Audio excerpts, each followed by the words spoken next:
Good morning, everyone. My name's Jason Grove, here from the Modern Slavery Police Transformation Team.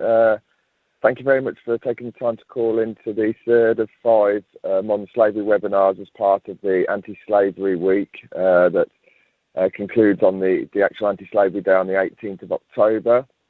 We've had some excellent webinars so far on the Monday and Tuesday, and I'm sure we're going to have an excellent one today. We've got two subject matter experts in Jim and Julia, who are going to take you through their presentations, talking about the definitive links between modern slavery and homelessness. Just a few things in terms of housekeeping. You should all find yourselves on mute. If you've got any questions to ask, feel free to put those through on the online, and those will come through to Nicola at Public Health England, who will pick those up, and we can address them at the end, depending on the level of time. There's also two basic poll questions, just for feedback on how you found the seminar went. So we'd appreciate it just before you sign off if you could answer those poll questions, and we value your input there. And hopefully we'll see yourselves signed up for the last two webinars towards the end of the week as well. So thanks very much, and over to Jim and Julia. Good morning, ladies and gentlemen. I'm Julia Thomas from The Passage. Just some words about The Passage. We are a charity that supports homeless people in Victoria, Westminster, London. We see, the day centre see more or less 200 homeless people every day. And I will present now the report of my work from June 2018 to June 2019. So first, some words about linking homelessness and modern slavery. According to our report in 2017, we clearly saw that homeless people are particularly vulnerable to exploitation due to their situation, actually. They don't have social and family environments. If they go missing, no one will notice. They are particularly vulnerable to psychological manipulation and grooming, and to physical abuse. And if you imagine yourself as a rough sleeper in the middle of the night, really cold, you could do with a glass of wine and you're really starving, someone who offers you a bottle of wine and cash in hand job for 2 weeks, you would accept it. This is how they are vulnerable. We are seeing people becoming homeless when they escape their traffickers, when they leave government support, when they leave safe houses, but also when they are receiving government support if they are evicted from safe houses. Finally, we are also seeing recruiters operating in day centers and soup runs. They come into the day center, we have some on CCTV, and they basically talk to our clients, how we call our service users, in their own languages so we can't understand. So in 1 year, from June 2018 to 2019, we identified 25 potential victims. The vast majority are male, and this is because most of our clients are also male.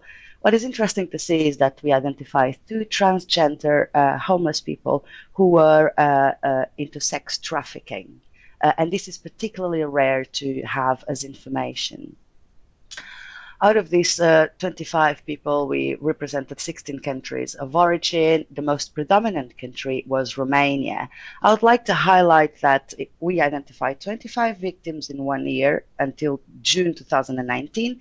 And since then, in 4 months, we have identified almost 11 more. So this is really increasing. You can see that there's not many English people coming forward, although the next report will highlight actually a different trend, and we'll see more English people as victims of modern slavery. Recruiting methods are we can see a clear pattern. So whether in here they are offered cash in hand, we know that gangs are operating in Victoria Couch Station. They wait for the buses to come from Romania, Bulgaria, other countries from Eastern Europe, and they say, just go to the Passage, have some breakfast, and then off you go for begging and pickpocketing. We also know that they've been recruited in churches and in front of Westminster Cathedral. And once we start talking to churches and ministers are taking care of that and being a little bit more aware of that, they actually move to libraries, because homeless people enjoy being in public libraries for peace and quietness. And now we see recruiters also in libraries. In their country of origin, it's also the same story as well. They are offered fake jobs and a better life in the UK. And when they arrive in here, they are put into sex trafficking or forced labor. Control methods, physical abuse is particularly present, including sexual abuse, even of men, grooming, psychological abuse, their ID and their phones are taken, financial control and fraud benefit. They take their cards and they make them take money out, and substance misuse. But this is kind of natural within the homelessness sector as well. So recruiters are very aware and they are always ready to give bottles of vodka and drugs. The most predominant type of exploitation that we saw is labor exploitation, which is normal as well because most of our clients who are potential victims of modern slavery are males. So they are offered jobs in farms or in construction sites or in car washes. But we also saw sexual exploitation, human trafficking. By human trafficking, I consider international organized crime, domestic servitude, forced marriage and organ harvesting. Now, we have 3 cases of forced marriage. It's important to know as well that quite often a victim of modern slavery doesn't just show one type of exploitation, but various types of exploitation. So we had cases of people who, we had one case of one person who was a slave for 31 years on forced labor, and he was also forced to marry someone whom he never saw apart the day of the marriage. But we also have cases of sexual exploitation and domestic servitude that are combined, and forced marriage. Finally, one last comment about organ harvesting. It's incredible. Last year we saw in the UK, according to the NRM report, 8 cases of organ harvesting. For the first time, 2 of them happened in the UK. Out of these 8 people, 6 were children. Now, organ harvesting, this is one client that came to us and just said, I'm tired of your support. This is not going anywhere. I'm just with my mate here who just offered me a travel to Germany to sell a kidney for £10,000. Of course, we got in contact with the police, with border force as well, but actually this client actually disappeared and went missing. Mental health patterns, we can really see these patterns in all of our clients. Paranoia and psychosis, they still believe that the gangs are following them. They are terrified about the gangs because they've been threatened, their families have been threatened. Psychosis as well. I noticed that they can still smell the smells of that place. They have visions. In this paranoia and psychosis is absolutely very strong on their mental health, and medication is quite often necessary. Suicide ideation and suicide attempts. We had a victim that was trying to commit suicide every 2 days in all ways that you can imagine. This is very difficult when you provide emergency bedding in hostels because there's not many hostels with 24/7 suicide watch. Distrust of authorities, but also of ourselves. They distrust everybody. Hostile behavior, which is kind of typical as well of homeless people. Depression, sleep disorders. So it's really important for the first nights to put them in a bed and breakfast if you can, and you will see the difference of a victim after sleeping one night in one bedroom with their own TV, with their own toilet, and suddenly when they come back, they are far more chill out and they start making sense in their stories. Most of them have addictions, but hey, not all. The support we've been providing, as you can see, most of the support is just homelessness services, and this is because 54% of identified potential victims refuse government support. Once we explain them for them to give informed consent, once I explain to them that their information is going to the Home Office and then to the police, most of them refuse to go into the NRM. And this is because not only they may have immigration status problems, but also because they have quite often criminal records. So they refuse government support because of that. In this case, when we are facing a potential victim of modern slavery with no statutory duties from any statutory bodies, let's say, we can only provide homelessness services. early prevention, 4 cases. 2 of them were successful. We managed when they came to us and say, oh, I've just been offered a job in Hatfield or St Albans or in the surrounding areas of London. I'll come back in 2 weeks. And we asked, what is the recruiter, what kind of work, what is the contact, and they refused to tell us. Then obviously this is dodgy.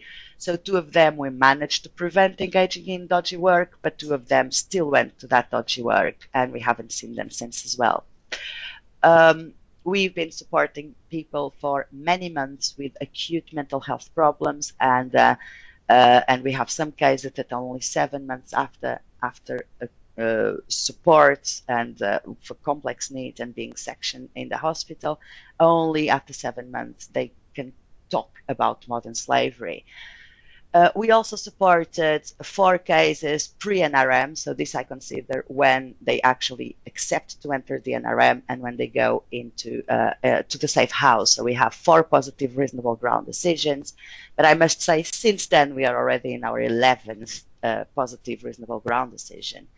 We supported 2 people coming out of safe houses with negative conclusive decisions, and 1 person, as I said, was evicted from a safe house, and we supported him as well.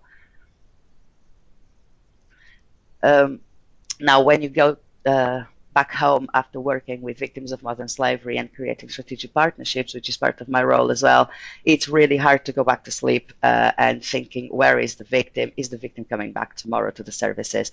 Am I not going to find his body on Thames? Is he not commit suicide? Is he going to be kidnapped? The passage cannot be liable, cannot have all this responsibility. So I decided I thought together with the anti-slavery coordinator for Wales about creating a MARAC approach to support victims of modern slavery. But the police and local authorities told me, no, the third sector cannot create MARACs, only police and local authorities.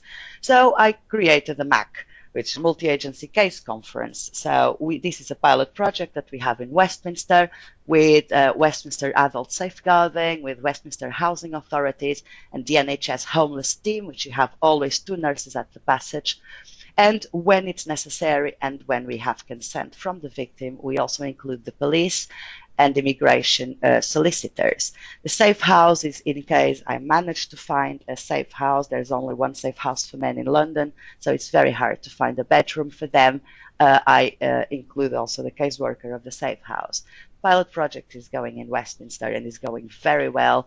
After all MACs, we have positive reasonable ground decision, and this makes us share responsibility and all of us creating a safe environment for the victim until they go to a safe house. Now, how does this work exactly? Initial assessment at the passage, so that means we identify a victim at the day center or in one of our hostels, and immediately we do a safeguarding referral to local authorities, and this is key, and I advise everybody to do that. So it's kind of local authorities should be notified immediately that there is a potential victim in their area. And then I organize this MAC, this emergency meeting with the key partners, Westminster Housing, Westminster Adult Safeguarding, and NHS Homeless Team at least. They are they've been very good with me, and it has been possible to organize these meetings within 24 hours, which is amazing.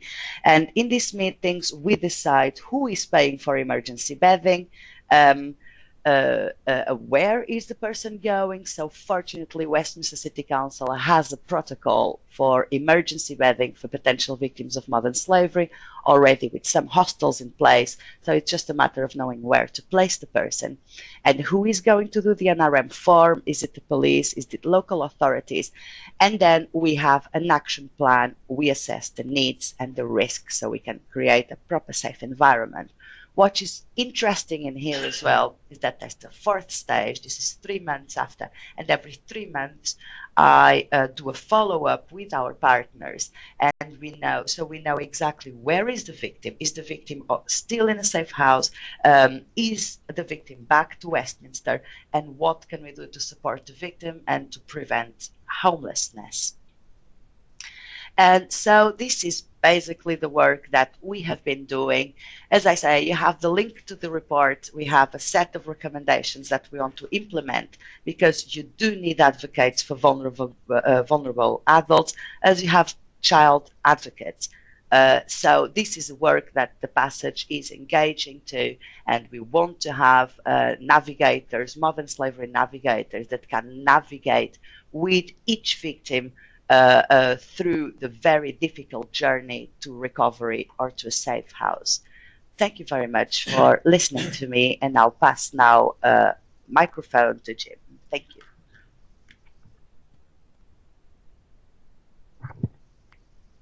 Good morning, everybody. My name is Jim Crawshaw. I'm the Head of Housing and Homelessness at Coventry City Council, and I'm here today as I'm also the Chair of the West Midlands Combined Authority Rough Sleeping Task Force. So I'm here today representing them. So just in terms of the work across the West Midlands, there's 7 local authorities within the Combined Authority. That's Birmingham, Coventry, Dudley, Sandwell, Solihull, Walsall and Wolverhampton. And as a group, there is a West Midlands Combined Authority Homelessness Task Force, which is chaired by Jean Templeton from St Basil's, a voluntary organisation working with young people in Birmingham and the surrounding areas, and it's also attended by the Mayor of the West Midlands and a range of statutory and voluntary sector organisations, including DWP, third sector charities, both nationally and locally. The membership of this group also includes, and very importantly, the chair of the West Midlands Modern Slavery Network. And within the group, we've ensured that modern slavery has now been included as a key issue within our Designing Out Homelessness checklist. This is a systemic piece of work looking at the systemic issues around homelessness, around how we can look to prevent, how we can ensure that there's crisis support available where appropriate, and then what are the pathways for recovery out of homelessness for people. And that's a piece of work that's been ongoing within the West Midlands for a few years now. Also, last week we actually launched a new toolkit for businesses. One of the groups sat on the Homelessness Task Force represents businesses, and obviously that's absolutely key. And so we've launched a toolkit for businesses, and within that is a very clear message around modern slavery. So we have a rough sleeping task group that reports directly into the task force, and which I chair. And within that group, again, we have representation from the Modern Slavery Network. And we look across the region around considering specific groups and taking joined up actions to both alleviate and to prevent rough sleeping across the region. There is an issue within some of the areas within the West Midlands around significant numbers of people with no recourse to public funds, often from Eastern Europe, but not always, but often. And that's particularly the case in terms of Birmingham and Coventry and also Sandwell. And certainly working within Coventry, there are a couple of specific, what I guess you could call encampments of Eastern Europeans. And we know that a number of these people do work, and we know that some of those, there may be modern slavery, although it is often, as you'll be fully aware, very difficult to engage with them and actually to get them to open up around that, because actually what they see themselves doing is working and earning money. So there is a particular focus around health and our responses, including mental health, and around those groups as well. So the work that we've done so far is we have set up a modern slavery and homelessness task group, and the next slide, which I'll go on to in a few minutes, really sets out the terms of reference of that group. But that is really to examine the extent to which homelessness may be a driver or a consequence of modern slavery. And before we started this, today I was thinking, I've worked in homelessness for over 20 years now, and back in the day when I was a street outreach worker over 20 years ago, I remember then that we used to have people pulling up in vans, picking up homeless people and taking them off to work, but we never really thought of that as being modern slavery. And it did tend to be British nationals at that point, and often, or actually a number of people from Ireland. But we didn't really think of that as modern slavery. We just thought of that of people going off and doing some cash in hand work while also getting their benefits. And it's interesting how things have changed. But when we look back that long ago, obviously that was what it was, and that was occurring back then. But it's obviously a lot higher on the agenda now, and we do treat that as many of those cases around modern slavery. So there was a national conference held in the West Midlands, which was actually took part on Anti-Slavery Day, which was about pulling together both the homelessness and the modern slavery sectors and getting us together and getting us discussing and looking at where the crossover of that work is. And there was also a lot of work to ensure that we influenced the government's rough sleeping strategy, to ensure that the key points were included. And again, the asks for that are on a slide. So one of the things I'm going to talk about later on is around some examples, but I think this is a good example wherever you're working in the country around looking at, does there need to be a task group? Is there a significant issue in your area? Do you need to start pulling together people either locally or maybe across a regional or a sub-regional area, and setting out what the clear priorities. And on this slide, I'm not going to go through this slide in detail, but this slide sets out really the key priorities of that task group. So really, in a nutshell, it's about how do we identify and quantify the issue. We hear lots of information. We've got lots of different organisations working in this area and working with homeless people, and some of those being the victims of modern slavery. But how do we actually quantify the true extent of the issue? Because it isn't something, as you'll all be aware, that is easy to get at the true extent of the issue, although obviously we do get reports back from a number of different organisations, and I'm sure many of you are working with people. It's about the information, the training, the raising awareness, within local authorities, certainly in our homelessness services, and I manage the statutory homeless service in Coventry. So obviously we don't tend to see people who don't have recourse to public funds because they know that they're not going to get a service from us as a statutory service. But in Coventry now we run the street outreach team, and we work in conjunction with the Coventry Refugee and Migrant Centre in delivering, and we now have an outreach worker who's specifically there to engage with people with no recourse to public funds, because we know that we've got probably around 15 any one night sleeping rough in Coventry. So we know it's an issue, and it's about how we look to target that. So the Modern Slavery and Homelessness Task Group meets regularly and looks to work collectively across the different sectors to ensure that we're joining up that work. The next slide really just sets out some of the asks that were put to the National Advisory Panel specifically around modern slavery and rough sleeping. And it's about ensuring that there is specific operational department-led actions where how can we reduce the likelihood of homelessness and rough sleeping, and obviously for at-risk groups, and that would include people who have experienced human trafficking and or modern slavery, those transitioning out of the sport through the NRM, and those refuse or those who decide not to enter the NRM. And we know that there's a number of reasons why people wouldn't choose to go through the NRM, and Julia set out some of those earlier. And there were specific asks around how do we reduce the risk that victims of modern slavery actually become homeless in the first place? How do we establish the full extent around to which homelessness is a driver or a consequence of modern slavery, and to the extent to which the use of no recourse to public funds increases risks around modern slavery and other forms of exploitation. I touched on it. It's about that improving data collection on homelessness. How do we improve that data, and how do we pull together all the data that is collected across both organisations but also across regions, and how can we improve that?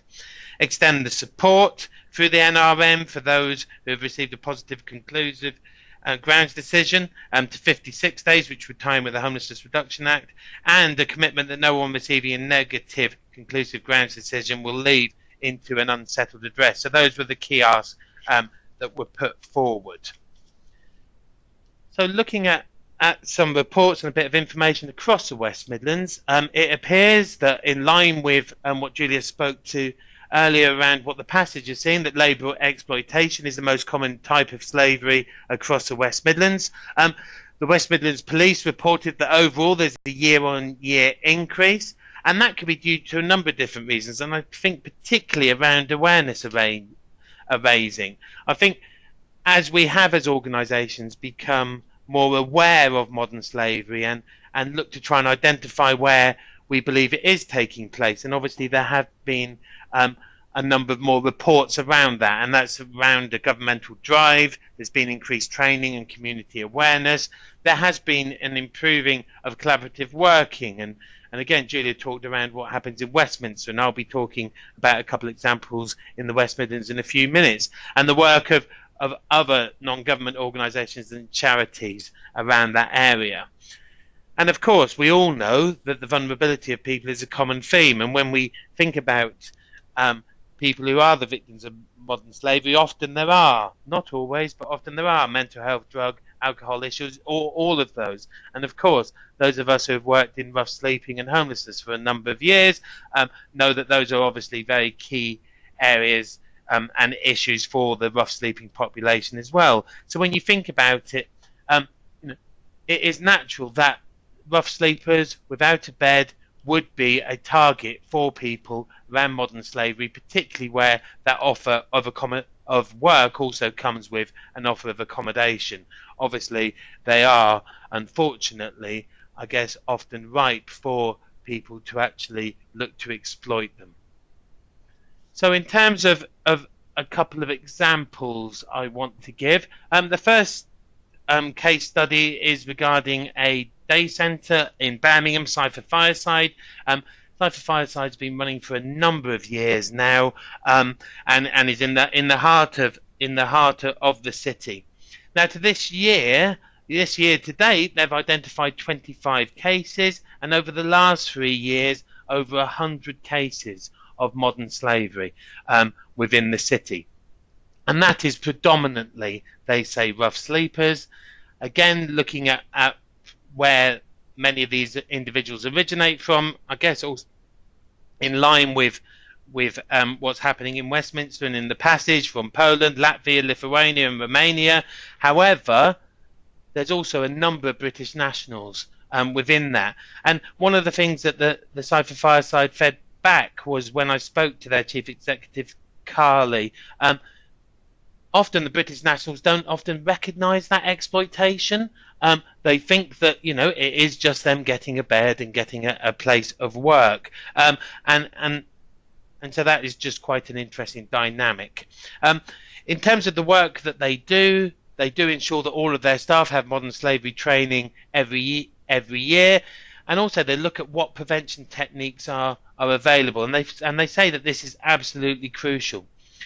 So when somebody comes in and a client of theirs says that they've got a job offer, then Cypher Fireside, working with partners, will actually offer to go out and check on that individual or that company where they're offering them work. So actually undertake a bit of research just to find out, is it a genuine company? Is it a genuine job offer? Is this legitimate? And if it is, then obviously that's great. And if it's not, then they can feed that back to the individual. They also look to work with victims of modern slavery and with other rough sleepers and those who are homeless around looking at trying to identify where there may be people who are looking to exploit either their friends or themselves, and to work with those individuals to try and skill them up in order to identify where, sometimes that offer of work may just be too good to be true. And so they look to try and do as much work on that as they possibly can. They have an organisation called Hope for Justice, and they attend Cypher at least weekly, and they are experts in terms of modern slavery, and they will come in, and again they will speak to both the clients, the people who use the service, and also to staff within Cypher, and will answer any questions and will work together. And Cypher are also working with the Nottingham University and a number of other organisations on looking at and they've done some work on a cost-benefit analysis report to support the proposed modern slavery victim support bill. So they're looking to try and feed into that and make sure that they're having that impact. And just at the bottom of that slide, if you've got a spare half hour and you'd like to listen to a podcast, I listened to this yesterday, and there's one specifically on modern slavery, and it's very interesting and talking through some case studies. So the next couple of examples I'm going to give are specifically around local authorities in the West Midlands. So within Solihull, there was recently an adult safeguarding review which was regarding trafficking and actually sexual exploitation of people within the city. And what came out of that were a number of recommendations, including Solihull developing a definition of what they mean by exploitation. So really enabling that common understanding across boards, managers and staff within Solihull around what modern slavery, human trafficking, sexual exploitation or criminal exploitation may be, and making sure that there's a clear definition about what that is. And they have also set up a single multi-agency strategy group and delivery group that sits underneath that, which reports directly into the local authority or the area's health and well-being board. So those groups, obviously that's come out specifically after a safeguarding review, but I guess, you know, that's something for us all to take away. Is should we be looking to do something before we're actually at the point of a review being undertaken, and looking at how do we get that definition of exploitation across the area, and how do we make sure that there is a strategic cross-authority and cross-organisations within local authorities group considering exploitation. And the last one was from Solihull from Sandwell Metropolitan Borough Council, apologies. And Sandwell have been really leading on a range of different work around slavery and human trafficking across their area, as it was a significant issue for them. And they have a number of rough sleepers across the area who are EU nationals and with no recourse to public funds. And when I asked them for a few examples, they had a number of different examples. I'm going to touch on one or two of those of the work that they've done across different areas. But any case that's referred through, they have a single point of access within the local authority whose role is around modern slavery, and all cases are scoped out with a multi-agency response, and then they're assessed to make sure that they're actually putting in place the right response. And their aim is to pursue offenders, to disrupt locations where they're identifying modern slavery, and of course, most importantly, is to support those victims and ensure that they're providing that appropriate support.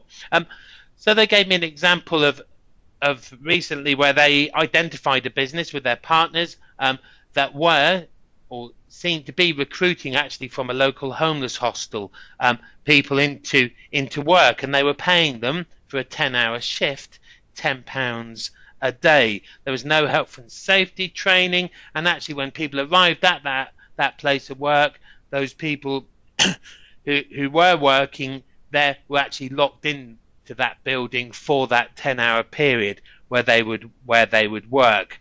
So they coordinated a multi-agency visit which included the police, HMRC, the local authority modern slavery single point of access, and other agencies. And when they visited that property and they got in, they actually identified 3 people who were all staying in that same hostel and were victims of modern slavery.